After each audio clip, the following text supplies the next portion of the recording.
Praise the lord. Good morning. ఈ దిన దేవుని వాగ్దానం కీర్తనల గ్రంథము 128వ అధ్యాయంలో నుంచి నీ భోజనము మరచు, నీ పిల్లలు నీవా మొక్కలు ఉంచు, నీ సహోదరి సహోదరుడు ఏదైనా బాగానే శిక్షిస్తూ మీతో మాట్లాడుతున్న వాగ్దానం కదా. నీ పిల్లలను దీవించి ఆశీర్వదిస్తాను. నీ భోజనము మరచు,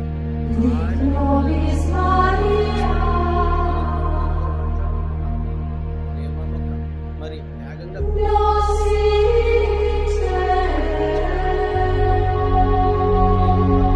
సంవత్సరాల తరబడి అది నివసిస్తూ మరి మొలకెత్తి నీ పిల్లలు దీవించి ఆశ్రయించండి.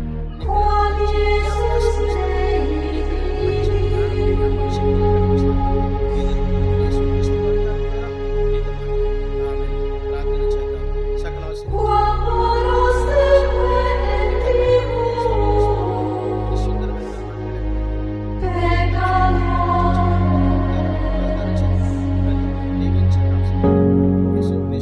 పరిశుద్ధమైన